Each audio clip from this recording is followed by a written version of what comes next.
Previously on the Skip and Josh podcast. Pretty much anybody that the Nationals have tried as their closer in the last, 4 or 5 years hasn't worked out. There's a curse. There's like some kind of curse on their closers. It's like goaltenders in Philadelphia. The Skip and Josh podcast is on now.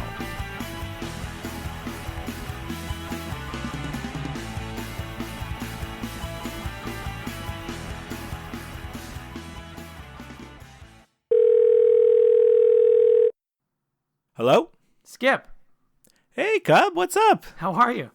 Great to talk to you. It's been ages. It has been a long time. It's been a long time for the listeners, but it's actually been even longer for us because you went away and I was like a ship without a rudder. Oh, my God. It's true. It's been actually a while since we talked. I mean, we did release, like, the last time we recorded, we recorded knowing that we could release, 2 episodes. Mm-hmm. But it's been a while since we, were able to actually chat. And even since I've been home from vacation, all we did is exchange a few text messages. I mean, I've been swamped at work, and I think you have too, it seems. No, well, I didn't want to disturb you. First of all, I didn't want to disturb you on your trip, so I tried to minimize the texts. And then I wasn't sure when you got back. So, I knew you were coming back around the last couple of days or last few days, but I didn't know exactly when you were back. So yeah, it was a great trip. We had a really good time. I think for my kids, it was like a little bit of a different trip. They're used to doing like sort of beachy vacations, and this was a much more active and walking around, hiking, and just seeing things type of vacation. So it was really good. So where did you go? Well, most of the vacation was in Banff, Alberta. So, I mean, all the Canadian listeners out there will know where Banff is. Some of our American listeners may not know. It was what I found out. Some of my coworkers really didn't know where it was. That's surprising. Yeah, a little bit. Well, we flew to Edmonton, and then, we used Edmonton to fly in, Calgary to fly back. So we spent a few days in those cities. I don't want to offend any of the Calgary or Edmonton people, but, there's not much to do in those towns. It's because you didn't go during the Calgary Stampede. Yeah, honestly, the Calgary Stampede would have been a really good thing to go to, but we couldn't make it happen. Or a CFL game. Yeah, there was a CFL game actually the first night when we were in Edmonton. The Eskimos were playing, but, my wife and my daughter are not interested in that at all. It's funny, your daughter has an Edmonton Eskimos t-shirt. I reminded her of that, and she's like, no, I don't. And I'm like, yes, you do. She already forgot. Yeah.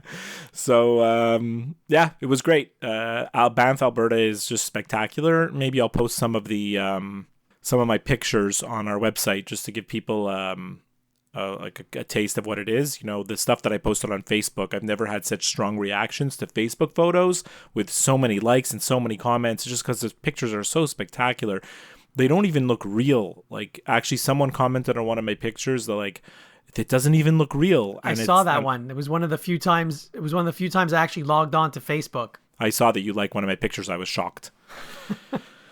And then I replied to that person saying, that someone said the pictures are so incredible. It doesn't even look real. And I replied saying, you don't know how many places we went to where we said to each other, this doesn't seem real just looking at it, because it's so spectacular that it's almost hard to imagine how spectacular it is. So, I mean, I would recommend anybody who's interested in like an outdoorsy type of trip, it's definitely a place to go. Although in the summer there is pretty crazy because it's so full of tourists. I mean, you have literally people from every country there. Half the people there, I think, are from Japan. There's tons of tourists from Asia, but lots of tourists from all over Canada. And tons of Australians, New Zealand, Europe. We did this canoe trip with another family from Belgium that ended up in our boat, and we just had a great time. Okay, sounds. So awesome. What did you do while I was gone? You said you were like a rudderless ship. Well, I didn't call you. That's one thing. Right. Actually, it was very relaxing the last few weeks because not only were you on vacation, a lot of my coworkers are also on vacation, so work has been kind of quiet. Right. And also, I haven't played that much sports in the last couple of weeks because I play more sports in the winter than I do in the summer. Mm-hmm. So I just had a lot more free time than I normally do. So I read Up, and Away, Jonah Carey's book.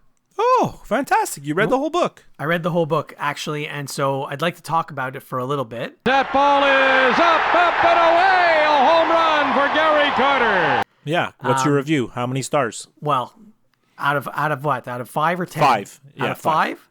6. 6. 6 stars. Jonah will be so happy. Yeah. Maybe we can get him on our show to talk about it, but I have to say a few things about the book. First of all, when I told you I was reading it, you seemed surprised. Well, because like you never tell me you're reading a book. No, because I don't read. Yeah, so that's why I was surprised. But you have, like, I'm giving you the book. I'm lending you the book. You have to read it. Okay. I'm not going to tell you anything about it, but I mean, you have to read it. You just have to read it, and you'll understand after you're done why I'm telling you that you have to read it. But I mean, that book, like, the reason why I didn't read it is because, like... Well, I was going to ask you why you didn't read it, so I'm glad you're mentioning this. I figure, like, I know everything that's in that book. Yes. I know the history of the team. I know all the players. It's like, it's not like a mystery, you know? No, you absolutely do know everything in the book. This is true. That's one of the reasons why you need to read it, because you know everything in the book. Okay, so it's like a lot of like a walk down memory lane, great memories, that type of thing. Yes. Right, okay. The other reason you need to read it, though, is because, and this is the exact opposite of what I just said 7 seconds ago, there are some things in the book that I don't think you know, because there were some things in the book that I didn't know. Okay. So maybe I was just asleep at the wheel for a few years or something, but there's some things that I had no clue. And so I'm curious to know if you also feel that way when you're done reading it. It's basically the story of my life. It has nothing to do with me, yet it's the story of my life. Wow, that's amazing. Okay, good. I can't wait to read it now. You really piqued my interest.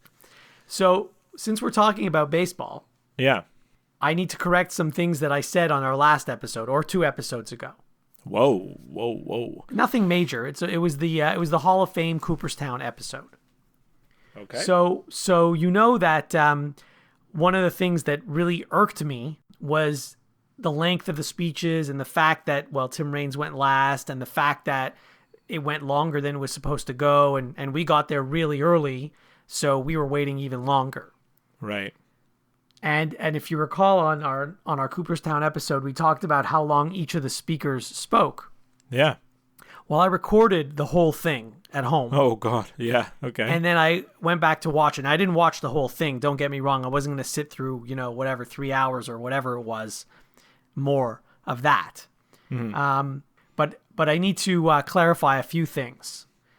First of all, it started at 1:30 or 1:35 because they played Center Field by John Fogerty. And then they introduced this guy who then introduced the MC, who then introduced like the president of the Baseball Hall of Fame and yada, yada, yada. And then they introduced all those former Hall of Famers. Right.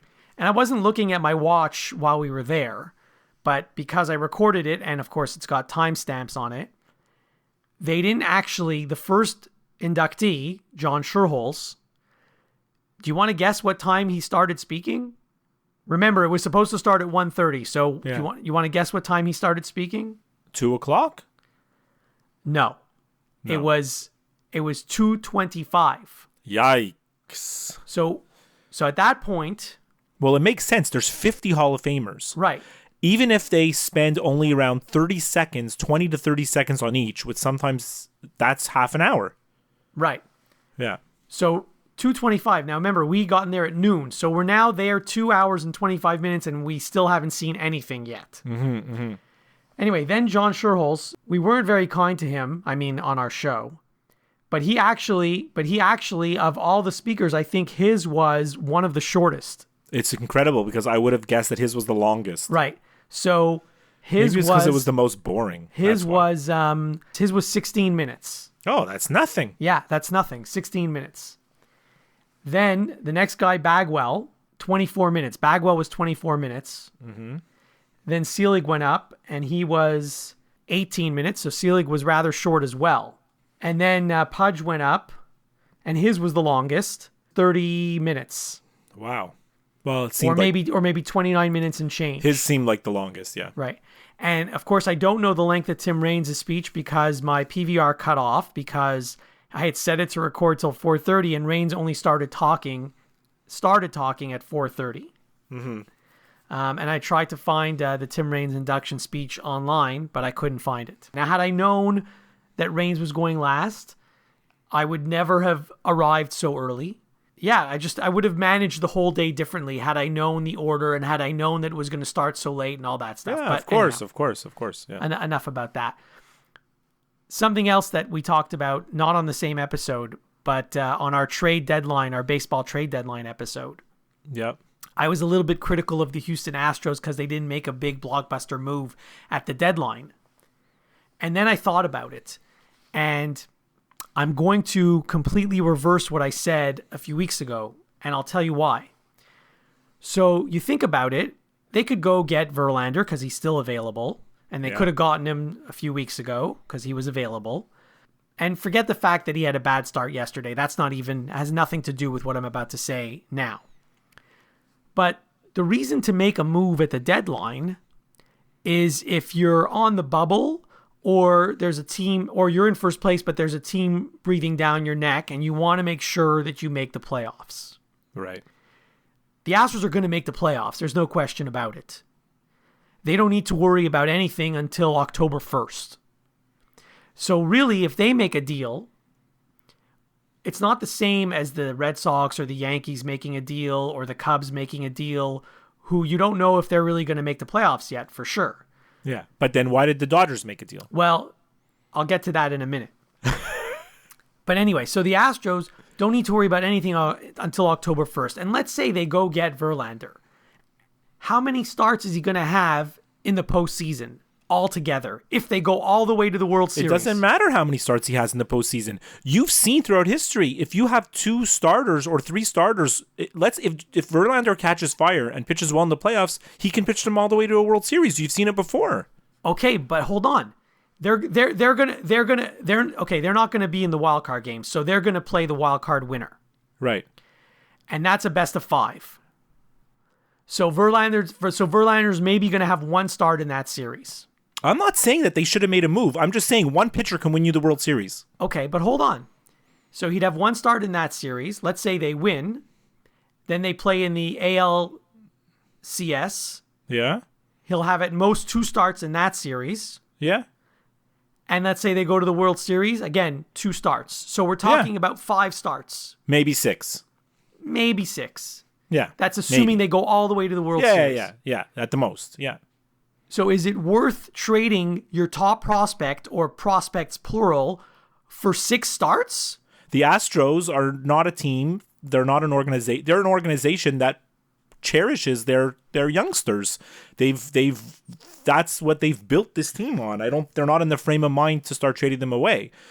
Maybe next year, if they think that they need something, an experience from this year teaches them, let's say they lose or whatever. I don't know what happens. They get knocked out early. Maybe next year they're going to say, well, we're going to make an acquisition to put us over the top. But, I don't think they should make a deal like this next year either, even if they don't win this year. Yeah, no, I mean, it makes sense. But, there's many instances in the history of baseball that will, tell you the opposite. The Jays one year acquired David Cone. Right. And then he pitched them all the way to the World Series and they won. Right. And he was a big part of it. But I think the Jays were in a pennant race. They had not clinched a playoff spot when they acquired him. I agree. I understand about a pennant race and not a pennant race. But I'm just saying, there's something to be said. That's why there's GMs. That's why there's difference of opinions. Like some GMs have a different strategy. They're willing to trade away prospects and go for it. The Astros, I think they've been so patient with their rebuild that, why not still be patient, right? I agree. And as for your question on the Dodgers, I know why the Dodgers got Darvish. I'm just asking it kind of rhetorically. Well, no, but I mean, they need insurance because they don't know about Kershaw's health. Exactly. Yeah. But all things being equal, even though the Dodgers have tons of money and don't have to worry about their prospects as much as Houston does, yeah, I still wouldn't have made that trade if I'm Los Angeles. Well, yeah, Darvish is going to be a free agent. They're not going to sign him, and that's it. They may have given up those prospects, like you said, for 5 or 6 starts in the playoffs. And if any team doesn't need anybody to get them to the playoffs, it's the Dodgers. Because I don't know if you've looked at their record, but they are 50. That's not 15, 1-5. That's 50, 5-0 games above 500. Yeah. So in other words, they don't have to worry about anything till October 1st either. I'm absolutely flabbergasted by the Dodgers record when I look at it. It's sick. They're 84-34. Think about that. Yeah, no, that's not normal. That is unbelievable. 712 winning percentage. It's going to be interesting to see how many wins they end up with, you know?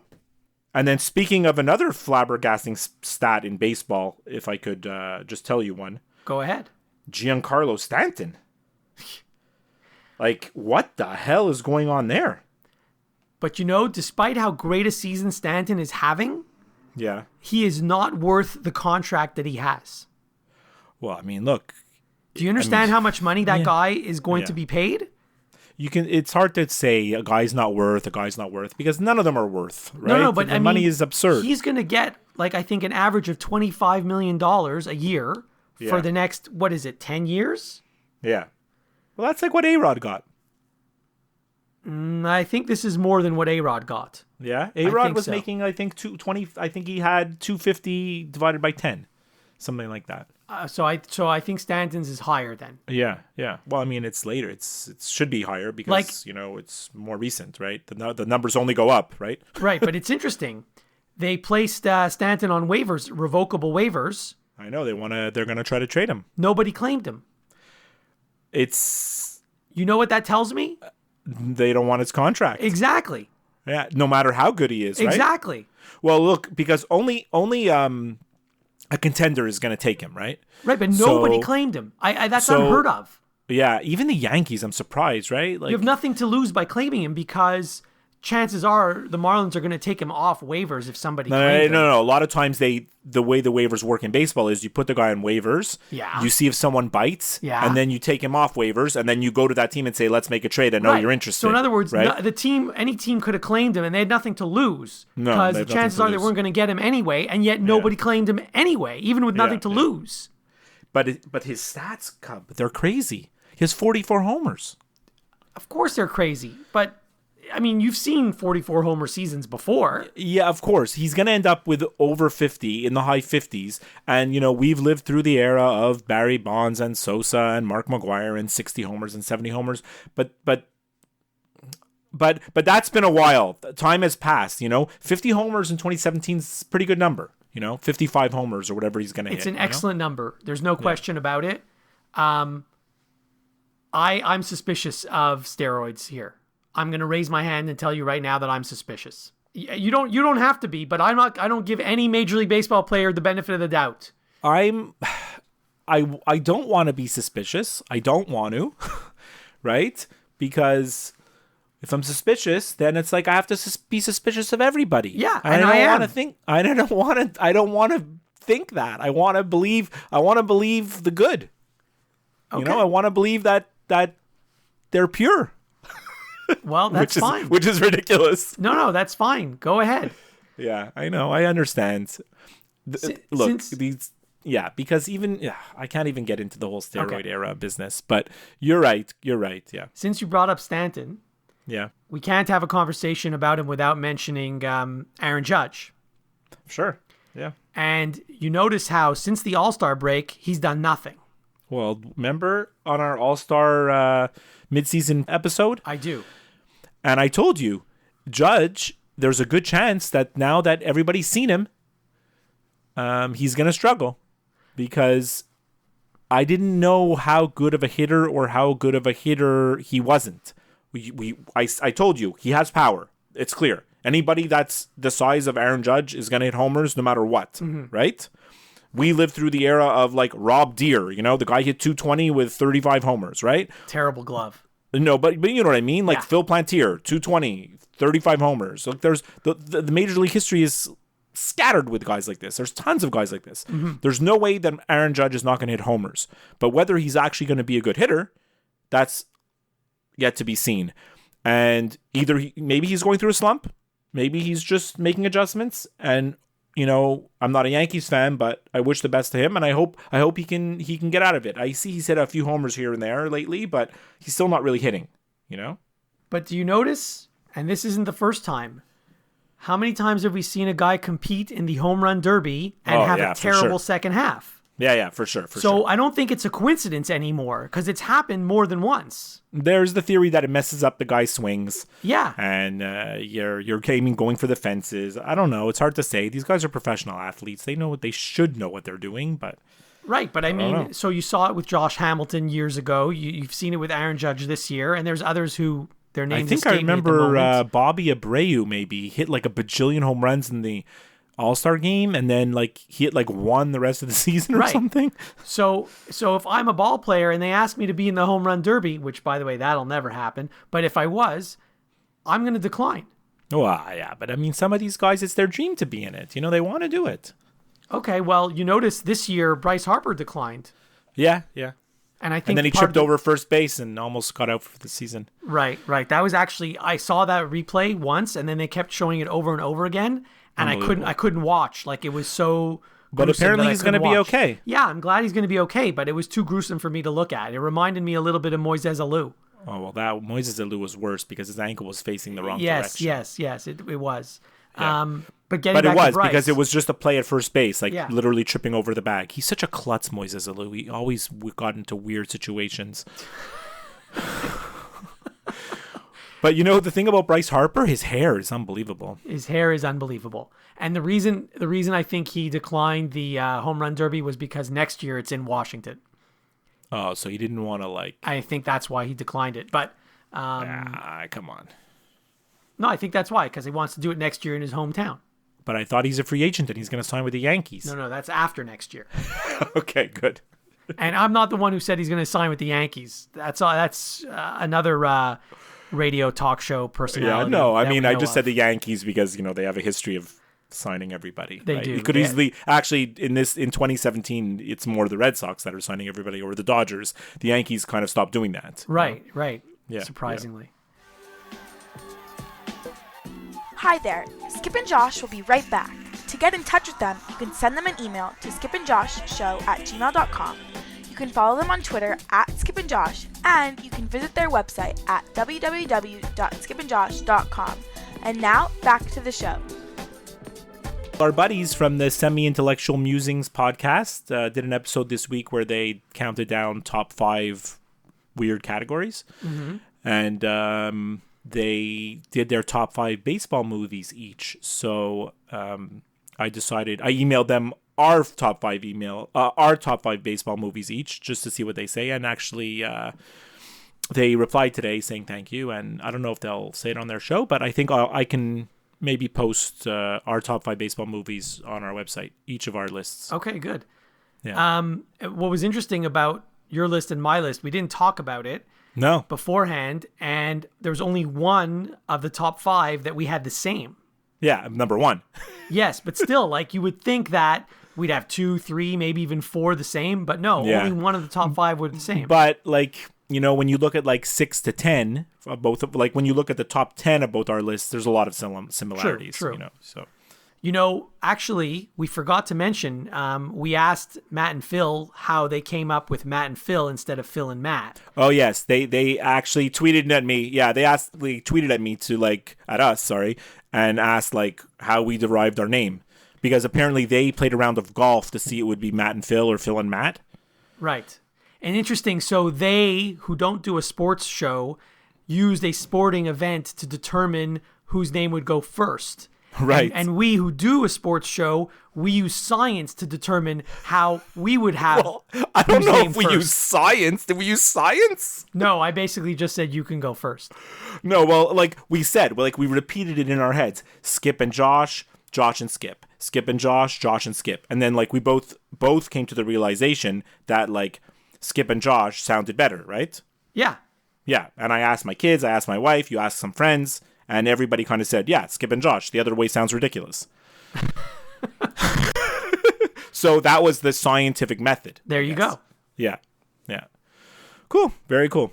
So I just want to remind everybody that to subscribe to the podcast, you can do so on iTunes, or as it's called now, Apple Podcasts. There's also Stitcher, Google Play Music, and there's a lot of like independent, what they call podcatchers. So I use a great one called Overcast. You can pretty much find our show on anywhere where you get podcasts. And if you do subscribe, you should subscribe. That way you get new episodes as soon as they become available. And if you are on Apple Podcasts, please go to the review page and give us a review so that we can move up in the rankings. The subscribe feature is especially good because we don't have a regular schedule. So it's not like, it's coming out every Monday at 2 or every Wednesday at 8 or whatever it is.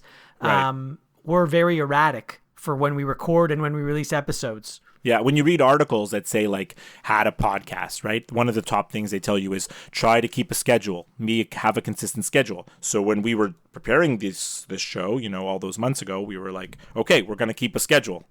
And that didn't last very long.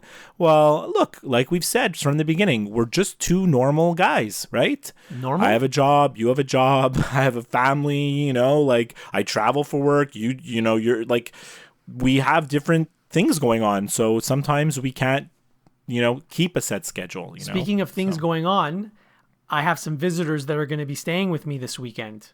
Who's that? Jamie and his entire family. What? Yeah. They're staying in your apartment? Yeah. And so by the way, we're going to be going to the Alouettes game here in Toronto on Saturday afternoon.